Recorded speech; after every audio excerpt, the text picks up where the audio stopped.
వందల్లో ఉంటే పవన్ కళ్యాణ్ సినిమాలు 10 రూపాయలు 15 రూపాయలతో చేశారు.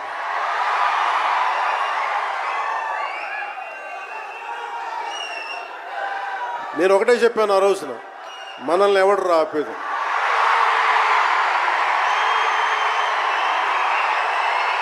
This is not about money.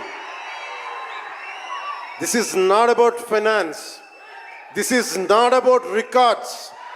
This is about damn guts. This is about damn courage. This is about damn tenacity. We are here. We will stand by. We will serve justice.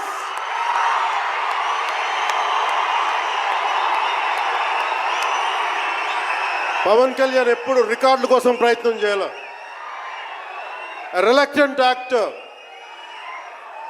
మా బ్రహ్మానందం గారు చెప్పినట్టుగా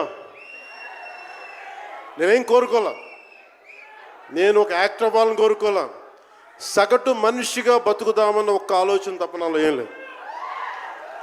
అలాంటిది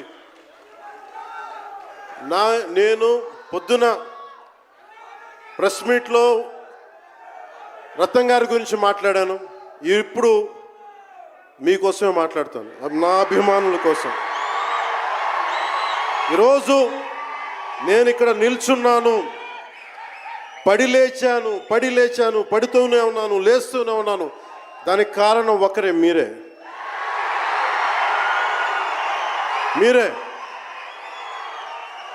పడిపోయినా, కింద పడ్డా, లేచినా, ఉన్నా, అన్నా నీ వెంట మేము ఉన్నామని.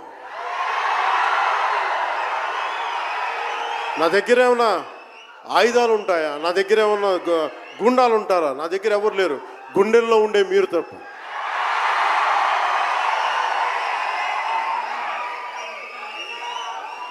దాదాపు నేను 96లో నా మొదటి సినిమా అక్కడమ్మా ఇక్కడబ్బాయి.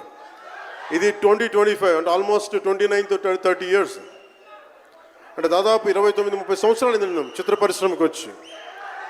ఎలా ఉంది అంటే నాకే తెలియదు, అలా కాలం అట్లా అయిపోయింది. కానీ కొంత వయసు పెరిగిందేమో కానీ గుండెల్లో చావు ఇంకా చావాలకే బతికాం. ఇక్కడే సభలో సర్దార్ గబ్బర్ సింగ్ సినిమాకి మహబూబ్ నగర్ నుంచి వచ్చిన ఒక యువకుడి గురించి చెప్పాను, మన అభిమానులు ఒకటి గురించి చెప్పాను. అన్న నువ్వేమి ఇవ్వదు, ఒక హిట్ ఇవ్వన్నా చాలని. ఆ రోజు నేను భగవంతుని కోరుకున్నాను, నా అభిమానుల కోసం, నా కోసం కాదు కానీ ఒక హిట్ ఉంటే బాగుంటుంది అని కోరుకున్నాను. అది హరీష్ శంకర్ గబ్బర్ సింగ్ వల్ల తిరిగి వచ్చింది. కానీ ఈ సినిమా చాలా డిఫికల్ట్ టైమ్స్లో చేశాను. ఇది సినిమాల మీద టెక్నీషియన్గా నేను ఉండి ఒక నిమిషం సినిమాలు కష్టంగా ఉండి, ఒక సినిమా చేయటం ఎంత కష్టమో, సినిమా చేయటం చాలా చాలా కష్టం. నేను మీతో పంచుకోదలుచుకున్నాను ఈ రోజున. మీకు సంబంధించి నేను మొదటి సినిమా నుంచి ఇప్పుడు దాకా జానీ సినిమా నేను చేసినప్పుడు అది ఫెయిల్ అయితే, ఆ సినిమా ఫ్లాప్ అయితే ఎలా ఉంది అంటే ఆ రోజు నా పరిస్థితి, వరుసగా హిట్లు కొట్టి కూడా ఒక్క సినిమా ఫ్లాప్ అయితే అందరూ మీరు వదలలేదు. నేను మీ గురించి ఎప్పుడు మాట్లాడతాను. అంటే ధనం మూలం మిదం జగత్ అంటాం. అంటే అన్ని బంధాలు, కార్ల్ మార్క్స్ చెప్పిన అన్ని బంధాలు ఆర్థిక బంధాలని సినిమా పరిశ్రమలో మరింత బలంగా తెలుస్తాయి. నా రెమ్యునరేషన్ ఇచ్చేసాను అని నా దగ్గర అంతమించి డబ్బులు లేవు. కానీ ఆ రోజు నుంచి ఈ రోజు దాకా ఒకటైతే మార్పు జరిగింది. నేను చిత్ర పరిశ్రమ హిట్స్ ఫ్లాప్స్ ఇవన్నీ వదిలేసి నేను ఒకటే నమ్మాను, నా అభిమానులు నాకున్నారు, నన్ను ప్రేమించే వాళ్ళు ఉన్నారు. డబ్బుకి ఎప్పుడు నేను ప్రాధాన్యత ఇవ్వను. నేను ఇచ్చింది బంధాలకు ప్రాముఖ్యత ఇచ్చాను. మనిషి నుంచి మనిషి బంధం. నా గుండె నుంచి మీ గుండెకి 2 గుండెల దూరం అంతే. నేను ఏమి కోరుకోలే, చాలా కష్టాల్లో ఈ సినిమా చేశాం. పేరుంది, ప్రధానమంత్రి గారి దగ్గర నుంచి అందరు తెలుసు. కానీ దానివల్ల డబ్బులు రావు. మనకి డబ్బులు వచ్చే సినిమానే రావాలి. కానీ సినిమాని ఎలా చేస్తాం? మిమ్మల్ని రంజింపజేయాలి, మిమ్మల్ని ఆనందింపజేయాలి. మనకి ఖుషీ లాంటి సినిమా తీసిన ఏఎం రత్నం గారు ఎప్పుడో 2017లో ఎప్పుడో సినిమా వచ్చి మీరందరూ తిడతా ఉంటారు కదా నన్ను, ఎంతసేపు రీమేకులు చేస్తావు అని. కరెక్ట్. ఏం చేయమంటారు చెప్పండి? మనకెవరు పెద్ద పెద్ద దర్శకులు లేరు. మన కింద నుంచి వచ్చిన వాళ్ళం. మనకి ఒక్క నిమిషం,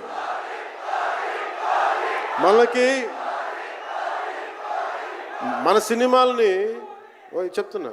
ఓజీ సంతోషం, ఇది వీరా. మీకు ఈ సినిమా గురించి చెప్తాను మీకు. అంటే మనకి దర్శకులు ఎవరు లేరు.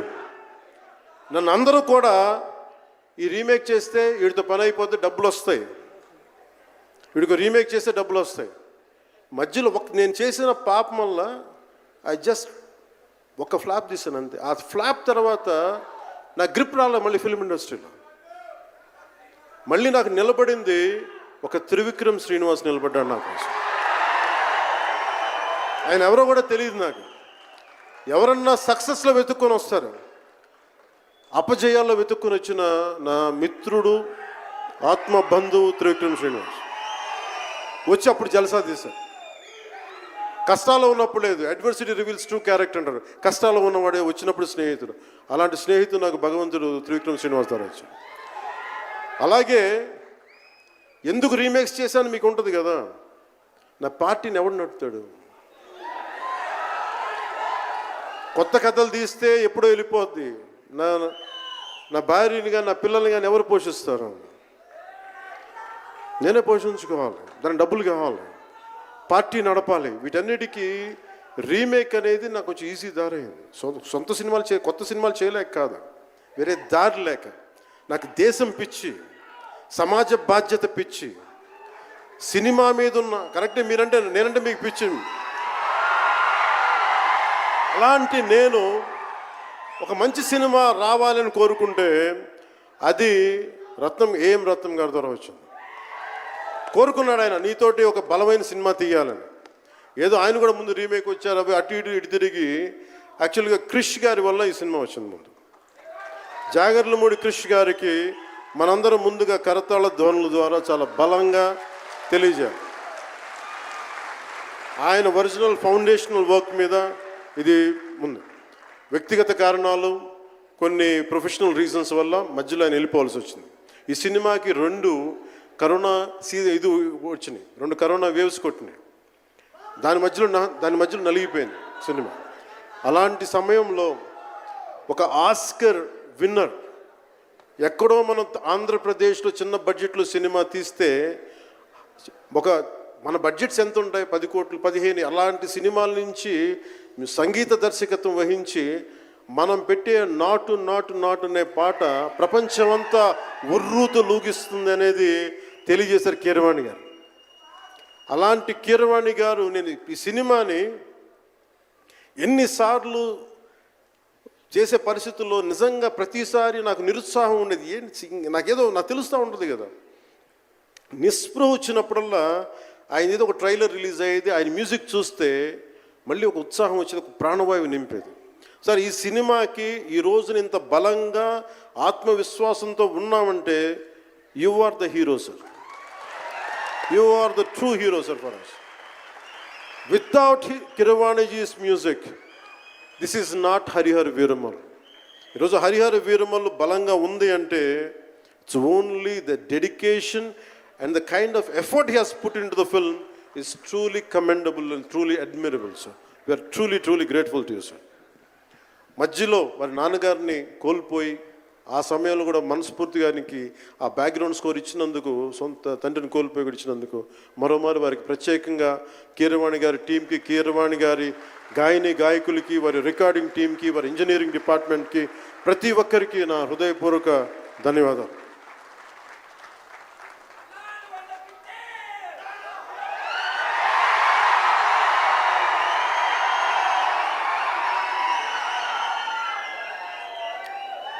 ఈ సినిమాని టెక్నీషియన్స్ గురించి అందరితో మాట్లాడి దాన్ని విల్ టాక్ అబౌట్ సినిమా. జ్యోతి కృష్ణ నాకు ఖుషీ టైం నుంచి లండన్లో చదువుకొని వచ్చాడు, film making course as a director.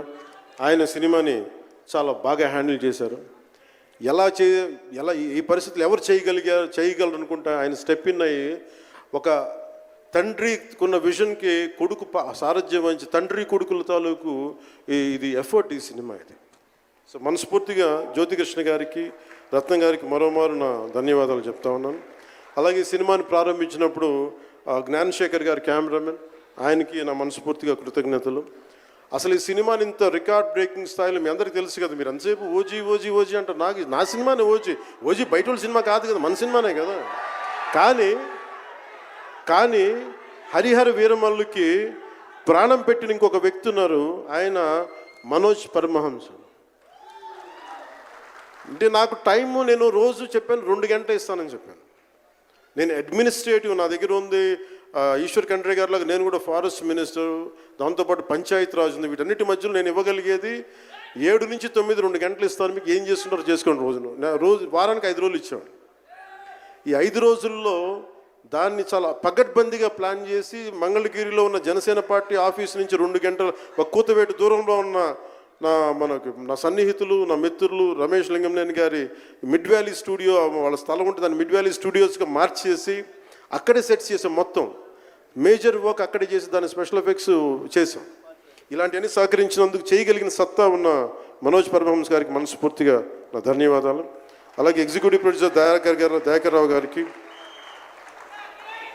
అలాగే ఆర్ట్ డైరెక్షన్కి చేసిన తోట తరుణి గారికి, అలాగే పాపం నేను పొద్దున కూడా చెప్పాను, ఈ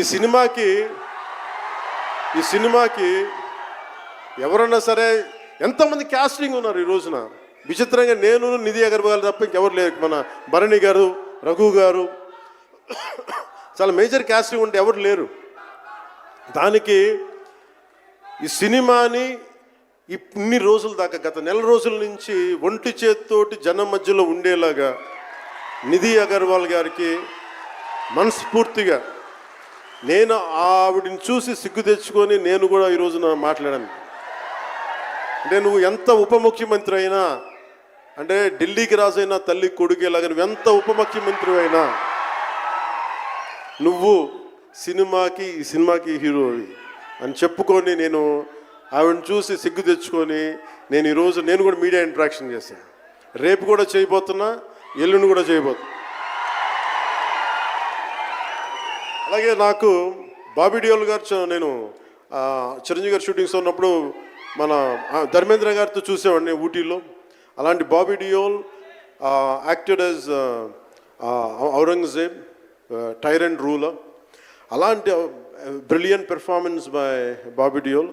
I truly grateful to Bobby Deol for accepting this role. అలాగే తోట తరణి గారికి మనస్ఫూర్తిగా నా ధన్యవాదాలు. జే మీడియా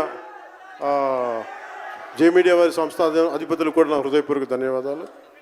ముఖ్యంగా రేట్స్ ఇచ్చి 2 సంవత్సరాల క్రితం భీమ్లా నాయక్ రిలీజ్ అయినప్పుడు 10-15 రూపాయలు టికెట్తో వచ్చినప్పుడు నేనేమన్నా, కానీ మీ కోరిక మేరకు ఈరోజు టికెట్ రేట్స్ పెరిగి ప్రభుత్వం మనదొచ్చి మన సినిమా ఇప్పుడు రిలీజ్ అవుతుంది. ఆ రోజు మీరు పంతం కొద్ది చూశారు. ఆ రోజు పెట్టిన ఎఫర్ట్కి ఇది బయటకు వచ్చింది. ఇది దాని తాలూకు సత్తా మీరు చూస్తారు ఈరోజు. Okay, now will come back to the story of Harihara Veeramallu. Harihara Veeramallu ఇది నాకు చాలా ఇష్టమైన సబ్జెక్ట్. ఇది మనందరం చరిత్రలో చదువుకుంటాం. భారతదేశం ఎవరి మీద దాడి చేయలే, భారతదేశం ఎవరి మీద కూర్చొని ఆక్రమణం చేయలే. ఈ దేశాన్ని అందరూ ఆక్రమించుకున్నారు. మనం చదువుకున్న టెక్స్ట్ బుక్స్లో కానీ స్కూల్ బుక్స్లో కానీ ఎంతసేపు మొఘల్ తాలూకు గొప్పతనాన్ని చెప్పారు తప్ప మొఘల్ తాలూకు అరాచకాన్ని చెప్పలేదు ఆవిడ. Akbar is great, Shahjahan is great, Aurangzeb is great అంటే what they had done. Vijayanagara empire గురించి మాట్లాడాల, ఇంతమంది కింగ్స్ ఉన్నారు, ఎవరి గురించి మాట్లాడాల. We always heard about Mughals' greatness, but what Aurangzeb has done to our country, సొంత తమ్ముడిని చంపేసి దారా సిక్కుని చంపి షాజహాన్ని జైల్లో పెట్టి నువ్వు హిందువుగా బతకాలి అంటే నువ్వు ట్యాక్స్ కట్టాలి. Can you imagine? For being a Hindu you have to pay tax as a Hindu, just to accept, to practice. ఇలాంటి సమయంలో ఒక ఛత్రపతి శివాజీ మహారాజ్ లాంటి వాడు గుండెల్లో శౌర్యాన్ని నింపాడు. మనకి తమిళనాడు దురాక్రమణ గురైతే all the way from Maharashtra he came back and supported, stood by people. ఇలాంటి నేపథ్యంలో హరిహర వీరమల్లు ఒక ఫిక్షస్ క్యారెక్టర్, ఒక కల్పిత పాత్ర. అలాంటి పాత్రలో సగటు మనిషి ఏమి చేసి ఉండొచ్చు? ఎంతసేపు మనం కోహినూర్ కోహినూర్ కోహినూర్ కోహినూర్ ఎక్కడి నుంచి వచ్చింది? కోహినూర్ ఒకప్పుడు ఉమ్మడి రాజధాని కదా ఇదంతా, మనందరికీ ఉమ్మడి దేశం కదా ఇదంతా, తెలంగాణ నుంచి కృష్ణా తీరం వరకు టిల్ విజయవాడ. ఆ కృష్ణా నది తీరం దగ్గర ఇప్పుడు విజయవాడలో ఉన్న కొల్లూరు దగ్గర వజ్రపు గనులు ఉంటే అక్కడ దొరికిన వజ్రం అది. ఆ వజ్రం ఎక్కడి దాకా వెళ్ళింది? అది మన నిజాం నవాబ్ దగ్గరికి వచ్చింది. నిజాం నవాబ్ దగ్గర నుంచి ఆ మొఘల్కి వెళ్ళింది. రకరకాల ఫైనల్గా ఈ రోజున కోహినూర్ యూకే లండన్లో ఉంది, లండన్ మ్యూజియంలో ఉంది. సో దాన్ని దృష్టిలో పెట్టుకొని నాకు కృషి గారు కథ చెప్పినప్పుడు ఇంట్రెస్టింగ్ అనిపించింది. Then we did the story, then cinema చేశాం. ఈ సినిమా మేకింగ్ ప్రాసెస్లో చాలా నలిగాం. ఇలాంటివన్నీ నలిగిన తర్వాత ఒకటే ఏంటంటే ఈ సినిమాలో ఇది ఎన్ని రికార్డులు చేస్తా నేను